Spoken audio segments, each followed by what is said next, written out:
हाँ जी दोस्तों, 2-1 से पिछड़ चुके हैं हम। इंग्लैंड की जो एंडरसन तेंदुलकर ट्रॉफी हो रही है, पर फिर भी ना दुख नहीं है, क्योंकि यार अच्छा खेल रहे हैं हम, बहुत बढ़िया खेल रहे हैं। ये टीम से किसी को उम्मीद ही नहीं थी। कोई वाइट वॉश कह रहा था, कोई 4-1 कह रहा था, कोई 3-2 कह रहा था, कोई 3-0 कह रहा था, पर किसी ने भी ये नहीं कहा था कि हम एक मैच जीत जाएंगे, 1-1 से बराबरी कर लेंगे। और उसके बाद हम जो 2 मैच हारे हैं वो भी इतना पास आके बहुत लड़के हारेंगे।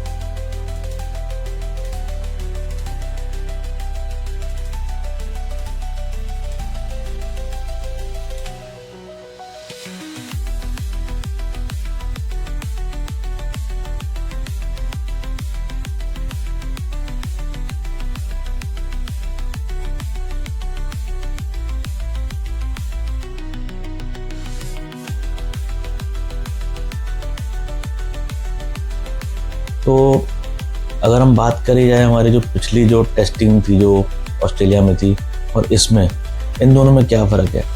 इन दोनों में फ़र्क ये है कि ये एक टेस्ट टीम लग रही है, वो टेस्ट टीम लग नहीं रही थी। उसमें एक ओडीआई के 2 सबसे greatest batsman ever, Rohit Sharma और विराट कोहली थे। रोहित शर्मा का माइंडसेट ओडीआई वाला ही हो चुका है, वो वैसे ही खेलते हैं, तो वो टेस्ट में फिट नहीं बैठ रहे थे, तो ओपनिंग साझेदारी हो नहीं पा रही थी। और विराट कोहली भी पता नहीं, ओडीआई उनको सूट करता है शायद। एज ए कैप्टन वो अच्छा कर गए टेस्ट में, पर एज ए बैटर बहुत ही एवरेज रहे हैं वो टेस्ट में। और गौतम गंभीर को कहीं ना कहीं ये दिख गया, और उसने सोचा कि यार अगर टेस्ट टीम को आगे ले जाना है तो कुछ ना कुछ अपने हिसाब से करना पड़ेगा, अपनी टीम बनानी पड़ेगी, एक नई टीम बिल्ड करनी पड़ेगी। और अभी की टीम बुरी नहीं लग रही है। जायसवाल और राहुल ओपनर बहुत ही फॉर्मिडेबल और बेस्ट ओपनर इस टाइम पे इंडिया में अवेलेबल जो है वो यही दोनों है। ठीक है, रोहित शर्मा आ भी जाए तब भी। वन डाउन में शुभमन गिल आ रहे थे पहले, उससे पहले पुजारा आते थे। ठीक है, विराट कोहली कभी नहीं आए। वन डाउन में आपके जो करुण नायर हैं वो 2 मैच खेल चुके हैं as a one down player, उससे पहले वो 5वें नंबर पर भी खेल के गए। सुदर्शन सही चॉइस नहीं थे, करुण नायर एकदम एप्ट चॉइस है। नई बॉल में अगर वो आ भी गए तो वो खेल लेंगे, रन बनाएंगे, टाइम वेस्ट नहीं करते हैं, बहुत ही बिजी प्लेयर हैं, चौके वौके मारते रहते हैं।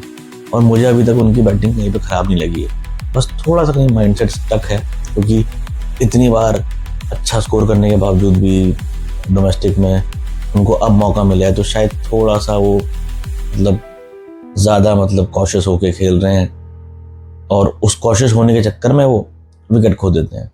क्योंकि वो कॉशियस जो है ना, वो ऐसी कॉशियसनेस होती है कि उनको लग रहा है कि मैं कॉशियस तो हूँ पर मैं फ्रीली स्कोर कर सकता हूँ, तो वो कर रहे हैं, इस चक्कर में आउट हो जा रहे हैं। बाकी उनकी बैटिंग बहुत बढ़िया हो रही है। इस मैच में भी जो हम हारे हैं लॉर्ड्स में, उनका योगदान अपना ठीक रहा है।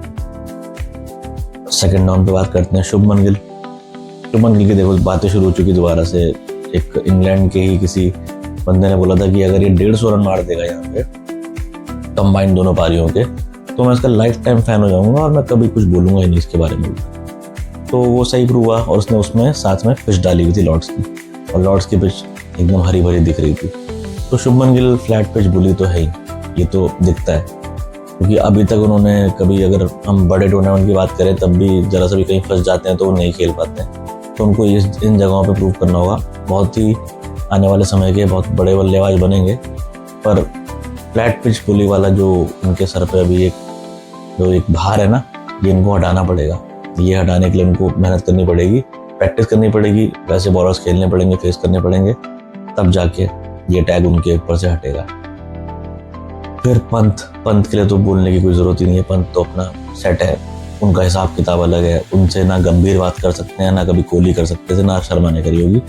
उनका हिसाब किताब अलग है। पंत जैसे खेल रहे हैं खेलने दो। ऑल्दो उनका जो रनआउट था वो बहुत ही क्रूशियल था, वो भी बहुत मैच टर्निंग था, क्योंकि वहाँ पे वो सेंचुरी अगर कर जाते, एक तो बोर्ड पे नाम लग जाता लॉर्ड्स के, ऊपर से वो सेंचुरी बहुत घातक साबित होती है इंग्लैंड वालों के लिए। तो मुझे लग रहा है कि पंत ने यहाँ पे थोड़ा सा लचरता दिखाई। फिर उसके बाद ज़बरदस्ती की खींची हुई लाइनअप है, जो कि आप कहो तो रेड्डी है, वॉशिंगटन सुंदर है, जडेजा है।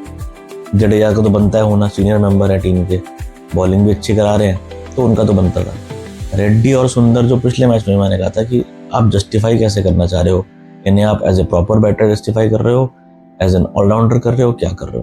क्योंकि सुंदर और रेड्डी दोनों बिट्स एंड पीसेस में थोड़ा बहुत खेले हैं, नहीं तो मुझे उनका योगदान ऐसा कुछ नजर नहीं आया जो कि एक एक्स्ट्रा बॉलर या एक एक्स्ट्रा बैटर दे देता। कोई बहुत ज़्यादा डिफरेंस नहीं आया मैच में। ठीक है, बॉलर हमारे वही सब ठीक थे। आकाशदीप पिछले मैच में तो अलग ही लेवल की परफॉर्मेंस निकाल के लाए थे, वो मैंने कहा भी था उसी मैच की वीडियो में कि दोबारा शायद निकालना मुश्किल है, और इस मैच में एकदम साधारण बॉलिंग करी उन्होंने। बुमराह ने हालांकि पहली इनिंग में 5 विकेट ली। तो बैटिंग पे बात करते हैं इंग्लैंड की। फर्स्ट इनिंग में ऐसा हुआ कि बहुत ही कॉन्ट्रास्टिंग सी शुरुआत हुई बेसबॉल छोड़ के वो एकदम टेस्ट क्रिकेट में लग गए। 2 के रन रेट से खेल रहे थे। उन्होंने बुमराह, सिराज और आकाशदीप को सी ऑफ कर लिया। फिर 4th और 5th बॉलर जो है नीतीश कुमार, रेड्डी और जडेजा, उन्होंने टॉप ऑर्डर को चलता करा। उन्होंने टॉप ऑर्डर की 3 विकेट ली। उसके बाद फिर जब रूट और बेन स्टोक्स ने थोड़ा सा जमने की कोशिश करी, थोड़ा सा जुझारूपन दिखाया, ब्रूक भी आउट हो गए बीच में, तो बेन स्टोक्स और रूट ने थोड़ा जुझारूपन करा और वो मैच को खींच के ले गए सेकंड डे तक। सेकंड डे में न्यू बॉल से आए जी, न्यू बॉल नहीं थी सॉरी, ये फर्स्ट डे वाली बॉल थी। उससे आते ही बुमराह ने अपना कारनामा करा। रूट ने हालांकि सेंचुरी मारी, पर रूट, स्टोक्स और इन दोनों को उन्होंने जल्दी से चलता करा। यहाँ पर एक गलती हुई कैप्टन साहब से, गिल से और सिराज से। सिराज कहता है ना कि I believe only in Jassi भाई, तो भाई जस्सी भाई के पास जाता ना, पूछता ना कि भाई आपको नई बॉल चाहिए कि नहीं चाहिए, या आपको पुरानी बॉल से डालनी है। पुरानी बॉल से क्या वो घातक हो रहे थे, वो जेम्स स्मिथ वगैरह रन नहीं बना पाते। ब्रेंडन कार्स रन मार गया भाई, वो लंबे रन खींच गए और ये यहाँ तक कहानी पहुंच गई, नहीं तो 300 तक में निपटा देते हम और मैच का कुछ अलग ही चेहरा होता। चलो कोई नहीं, ठीक है, वो हो गया। उसके बाद हमारी बैटिंग पे आते हैं। जायसवाल कैजुअल हो रखे हैं कतई, उनको लग रहा है कि मैं तो ऐसे ही खेलूंगा, मैं दूसरा पंत हूँ। केएल राहुल, कमाल की टेस्ट बैटिंग।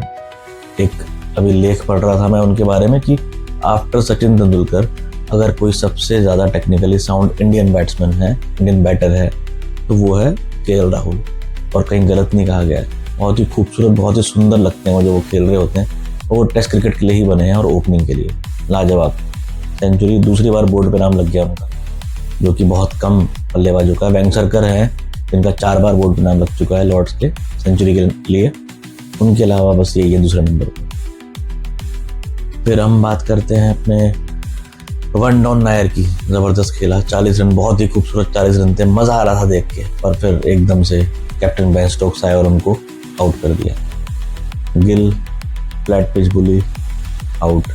पंत आए, पंत ने राहुल के साथ पारी जमाई। पंत ज़बरदस्त खेल रहे थे, एक बड़ा ही मतलब लेजी सा रन लिया फालतू में और बेन स्टोक्स को जादू करने का मौका फिर दे दिया। बेन स्टोक्स तो माहिर हैं ऐसे मौके बनाने में, और 15 रन आउट हो गए। उसके बाद से पारी लड़खड़ाई थोड़ी सी, फिर जडेजा ने संभाली। तो किसी तरीके से खींच खाच के हम पारी को ले गए 387, exactly same score as England. और ना लीड दी ना ली, यहाँ पे हमने कहा खत्म करते हैं, कोई नहीं, हमेशा लीड ले लेनी चाहिए थी थोड़ी सी, अच्छा रहता। सुंदर वगैरह जो थे उस मैच, उस वाली इनिंग में सुंदर को देख रहा था कि वो बहुत कैजुअल ले गया, वो मार रहा था हट के। और आर्चर ने पीछे बंदा भेजा कि ये यहीं थर्ड मैन पे आएगा, इसका कैच देखना, वही हुआ। कोई नहीं, ठीक है, इन सब चीज़ों के लिए बोलना ज़रूरी नहीं है। तो मैच में 5 विकेट बुमराह ने ली, 2 ली रेड्डी ने, 2 ली सिराज ने, 1 ले ली अपने गड्डू भाई ने। फिर इंग्लैंड की थर्ड इनिंग शुरू हुई, ड्रामे शुरू हुए। जैक क्रॉली ने थोड़ा टाइम लिया बुमराह को फेस करने के लिए, फट रही थी उनकी। और राहुल ने भी कहा कि हाँ, बुमराह को फेस करने के लिए आपको ये सब होगा। पोस्ट मैच कॉन्फ्रेंस में, पोस्ट इनिंग कॉन्फ्रेंस में राहुल ने बोला, तो उन्होंने मतलब एक तरह सांत्वना दिखाई क्रॉली और डकैट के प्रति। पर उनको आके अजीब अजीब से इशारे करे गिल ने, कुछ बॉल्स वगैरह पे बात करी कि ग्रो सम बॉल्स, और बीच में तो ये थोड़ा सा ना मतलब एक्टिंग टाइप की लगी उन पर सूट नहीं कर रही थी। क्योंकि देखो अग्रेशन से क्या हुआ, काम थे तो अच्छी खासी डबल सेंचुरी 150 मार के मैच जितवाया था। इसमें वो एग्रेशन दिखा रहे थे, अभी बड़ी बची है सीरीज यार, क्या एग्रेशन दिखा रहे हो और किसके आगे दिखा रहे हो यार। वो सब घोट के पी चुके हैं यार। बेन स्टोक्स तो इतना अग्रेसिव है अंदर से कि भाई वो इसी अग्रेशन ने उसको और ज़्यादा चढ़ा दिया इस मैच में। और देख लो क्या हुआ है, आपके साथ उल्टा ही हो गया। अगले दिन आपकी बेइज्जती कर रहे थे कि जी फ्लैट पिच बुली बंदा है और इसकी सीरीज़ हो चुकी है, डन फॉर द सीरीज़, इसके बाद इसके रन नहीं बनने वाले, ये सब ये शुरू के बाकी प्लेयर और लपेटे में आ गए। तो इंग्लैंड की ये वाली जो इनिंग थी, इसमें जो ब्रूक ने आके जल्दी जल्दी रन बनाए वो बहुत काम करे। तो जो झारूपन वाली पारी जो बेन स्टोक्स ने खेली वो भी बहुत ज़्यादा मतलब इनके लिए काम कर गई। और रूट ने भी फिर दोबारा से इसमें जो झारूपन दिखाया, तो किसी तरीके से खींच खाच के ये 192 पे ले आया इनिंग को। और जो मैं समझता हूँ इंडिया की बहुत ही ज़बरदस्त परफॉर्मेंस थी, यहाँ पे किसी की कोई कमी नहीं बोली जाएगी। सुंदर ने, सिराज ने, सब ने कमाल की बॉलिंग करी। अब हमारी इनिंग पे आते हैं। जायसवाल भाई साहब अगेन सेम थिंग, वही ओवर कॉन्फिडेंस में आउट। नायर बहुत अनलकी रहे। राहुल बहुत बढ़िया बॉल आ गई उनको, ठीक है। पंत ने तो मतलब मूड ही खराब कर दिया। फिर ख़त्म होते होते मतलब बात ऐसे होते होते ये आ गई कि मैच लग रहा था 100 रन से पहले निपट जाएगा, पर जडेजा ने और जो दोनों बॉलर्स ने जो मैच को खींचा है, वहाँ से जो उम्मीद जागी है वो कमाल हो गई। वो उम्मीद इतनी जाग गई कि अब लोग जड्डू को गाली देने लग गए कि भाई तूने रन क्यों नहीं बनाया। और कहीं ना कहीं थोड़ा बहुत मुझे फील होता है कि यार जब आपका बॉल को ब्लॉक करने वाला काम बुमराह और सिराज कर रहे थे और कुछ डेटा है कि 95 बॉल समथिंग उन्होंने ब्लॉक कर दी थी, तो भाई जड्डू क्या कर रहे थे? आप रन मारते ना वहाँ पे, आपको रन मारने चाहिए था, अग्रेसिव होना चाहिए था। बेन स्टोक्स हो या कोई भी हो जो मैच जब भी जीते हैं, या फिर वो एक कुशल मेंडिस वाला मैच है, कुशल परेरा साउथ अफ्रीका के अगेंस्ट, तो वो एक तरफ से काउंटर अटैक चालू था, दूसरी तरफ विकेट गिर भी रही थी, तो जड्डू बहुत धीरे खेल गए। मंजरेकर ने शायद बयान दिया है, मंजरेकर का उनसे वैसे भी कुछ ना कुछ चलते रहती है, पर मुझे मंजरेकर का बयान इस बार पहली बार गलत नहीं लगा है। उन्होंने कहा है कि जब सारी ब्लॉकिंग एक तरफ से हो रही थी तो इस तरफ से भी ब्लॉकिंग ज़रूरी नहीं थी, इनको रन बनाने के लिए जाना चाहिए था। ठीक है, इनके पाप धुल गए हैं बहुत सारे, इन्होंने लगातार 4 इनिंग में जो अच्छी पारियां खेली हैं उनसे इनके लिए एक इज्जत बढ़ गई है, रिस्पेक्ट बढ़ गई है, पर गंभीर ज़रूर इस चीज़ का संज्ञान लेंगे। और अब देखना ये कि अगले मैच के लिए क्या टीम सिलेक्शन होता है, क्योंकि मुझे टीम सिलेक्शन से संतुष्टि अभी भी नहीं मिली है। मैं देखना चाहूँगा more attacking team in terms of bowling, हमें अटैक करने जाना चाहिए।